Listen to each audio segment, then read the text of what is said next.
اس جو بندر ہے اس نے دیکھا کہ وہ میرا جو مالک ہے اس کو پکڑا ہوا ہے، پولیس بھی ساتھ ہے، تو وہ جو مدعی مقدمہ بھی ساتھ ہے، تو آئی ڈونٹ نو کہ وہ بندر کے دماغ میں کیا آیا، وہ بھاگا گیا توڑی والے کمرے میں سے، وہ اس کا جو زیور کا ڈبہ تھا وہ نکال کے لا کے تو اس نے اپنے مالک کو دے دیا۔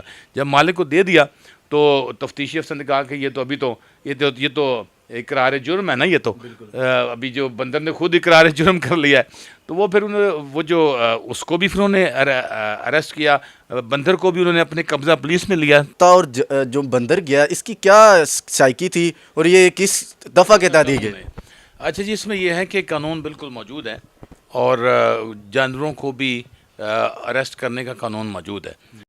لاہور کی باتوں کی ویڈیو دیکھنے کے لیے ویڈیو کو لائک کریں، چینل کو سبسکرائب کریں، ساتھ پہ بیل آئیکن پر ضرور پریس کریں تاکہ نئی آنے والی ویڈیو اب تک پہنچ سکے۔ السلام علیکم ناظرین، آپ کا میزبان اسلم موسیٰ آپ کی خدمت میں حاضر ہے اور آپ دیکھ رہے ہیں لاہور کی باتیں۔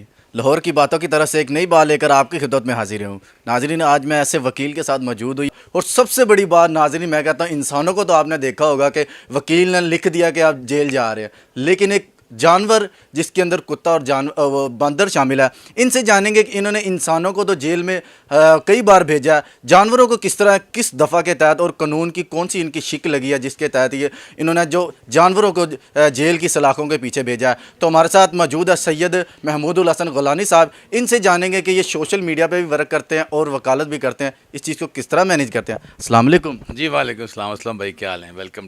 میں ٹھیک ہوں، شکر اللہ کا۔ سر میں بڑا مشکور ہوں کہ آپ نے اپنا قیمتی وقت ہمیں دیا اور جانوروں کو بھی آپ نے میں کہتا ہوں کہ جیل کی سلاخوں کے پیچھے بھیجا ہے۔ یہ ہمیں تو سمجھ آتی ہے کہ انسان جا رہے ہیں کیس کے، یہ کتا اور جو بندر گیا اس کی کیا سائیکی تھی اور یہ کس دفعہ کے تحت دی گئی؟ اچھا جی، اس میں یہ ہے کہ قانون بالکل موجود ہے اور جانوروں کو بھی اریسٹ کرنے کا قانون موجود ہے۔ وہ ایسا ہے کہ اگر کوئی جانور، پالتو جانور کسی آدمی کو نقصان پہنچاتا ہے تو اس کا جو اس کے اعمال کا جو ذمہ دار ہے کتے کے، وہ اس کا مالک ہوتا ہے۔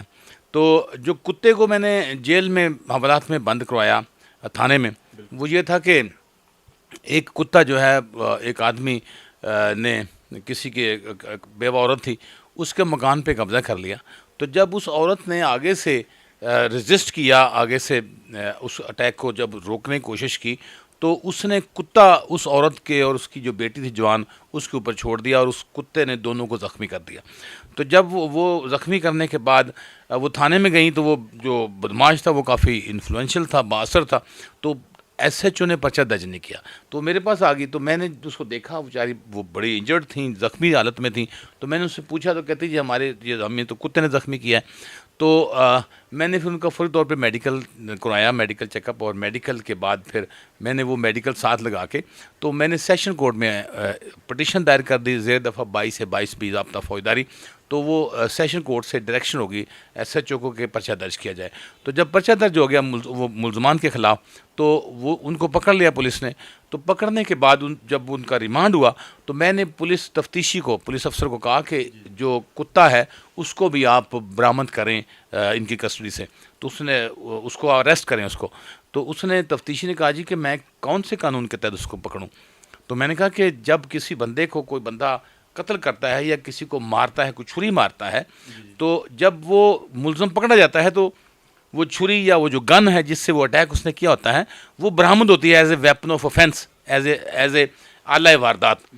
تو اس میں کتا جو ہے جس نے زخمی کیا ہے وہ آلہ واردات ہے، وہ ویپن آف اوفینس ہے، تو اس کو برآمد کریں، آپ اس کو پکڑیں، آپ اس کو اپنی تحویل میں لیں اس کو۔ سر اس کے اندر یہ ہے کہ ویپن ہو گیا جس طرح، اور چاقو جس طرح آپ کہہ سکتے ہیں، یہ ایک ہارڈ چیز ہے، جاندار چیز نہیں ہے، تو اس کے میں دیکھیں جو ویپن آف اوفینس ہے نا، وہ کچھ بھی کوئی بھی کچھ بھی ہو سکتا ہے، وہ خنجر بھی ہو سکتا ہے، وہ کتا بھی ہو سکتا ہے، وہ اینٹ بھی ہو سکتی ہے، وہ کوئی بھی ہو سکتا ہے، تو وہ ویپن آف اوفینس، کیونکہ وہ زخمی ہوئی ہیں نا عورتیں، تو وہ زخمی کیوں ہوئی ہیں، کس چیز سے ہوئی ہیں؟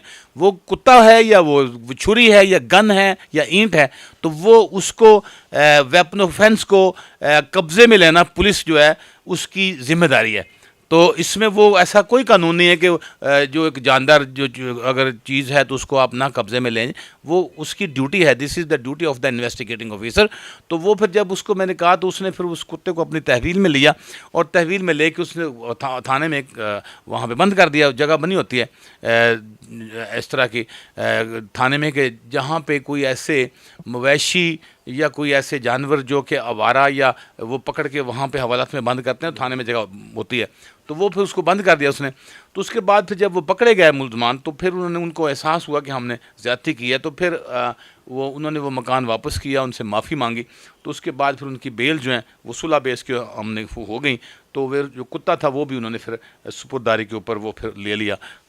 تو اس طرح وہ جو کتا تھا وہ بھی تھانے میں بند رہا کافی. سر یہ تو ہو گیا کتا، اور بندر کا کیا سین تھا کہ جس کو آپ نے اس کو بھی سلاخوں کے پیچھے بھیجا؟ بندر کا یہ تھا کہ ایک نئی شادی ہوئی تھی، ایک جوڑے کی میاں بیوی تھے اور وہ گاؤں کے رہنے والے تھے. تو جو عورت ہے وہ اپنے کمرے میں، گرمیوں کے دن تھے، اپنے خاوند کے ساتھ کمرے میں تھی وہ.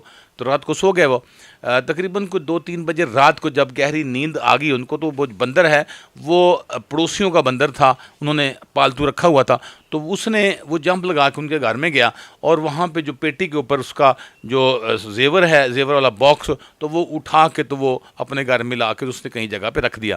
تو اس کو رات کے ٹائم پہ جب 2 بجے وہ جمپ کر رہا تھا تو ایک 7-8 سال کا بچہ جو ہے وہ ایک اور جو پڑوسی ہیں وہ دیکھ رہا تھا.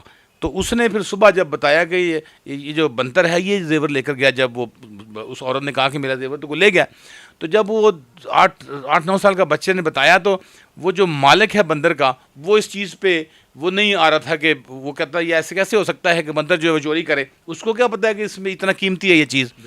تو جب وہ نہیں مان رہا تھا تو پھر وہ میرے پاس پارٹی آئی. میں نے پھر پرچہ درج کروا دیا اس بندے کے خلاف، کیونکہ ہر جو جانور ہے اس کے جو اعمال کا جو بھی اگر نقصان پہنچائیں جانور تو اس کا ذمہ دار جو ہے وہ مالک ہوتا ہے. تو وہ پھر ہم نے اس کو پرچہ درج کروایا، وہ بندے کو اریسٹ کروایا. جب اریسٹ کیا تو اس کا جب ریمانڈ ہوا تو ریمانڈ کے اوپر پولیس افسر اس کو ہتھ کڑیاں لگائی ہوئی تھیں اس بندے کو، تو اس کے گھر میں لے کر گیا کہ وہ جو چیز ہے وہ برآمد کی جائے. تو وہ جب اس کو جو بندر ہے اس نے دیکھا کہ وہ میرا جو مالک ہے اس کو پکڑا ہوا ہے، پولیس بھی ساتھ ہے، تو وہ جو مدعی مقدمہ بھی ساتھ ہے. تو آئی ڈونٹ نو کہ وہ بندر کے دماغ میں کیا آیا، وہ بھاگا گیا توڑی والے کمرے میں سے اس کا جو زیور کا ڈبہ تھا وہ نکال کے لا کے تو اس نے اپنے مالک کو دے دیا. جب مالک کو دے دیا تو تفتیشی افسر نے کہا کہ یہ تو ابھی تو یہ تو اقرار جرم ہے نا، یہ تو ابھی جو بندر نے خود اقرار جرم کر لیا ہے. تو وہ پھر وہ جو اس کو بھی پھر انہوں نے اریسٹ کیا، بندر کو بھی انہوں نے اپنے قبضہ پولیس میں لیا، اپنی تحویل میں لیا. تو اس کے بعد پھر جب وہ جو میرا کلائنٹ تھا، میں نے کہا دیکھیں یہ بندر کا معاملہ ہے، اس نے اس کو مشورہ تو نہیں دیا اپنے بندر کو، اس کے مالک نے، کہ آپ جا کے تو زیور اٹھا کے لائیں، تو آپ اس کو معاف کر دیں. تو پھر اس نے معاف کر دیا. تو وہ پھر بندر جو تھا وہ بھی کافی دن وہاں پہ تھانے میں بند رہا. تو یہ بندہ بھی بند رہا. تو پھر ان کی دونوں کی پھر اس کی ضمانت ہو گئی اور جو بندر تھا اس کو پھر اس نے سپرداری پہ لے لیا.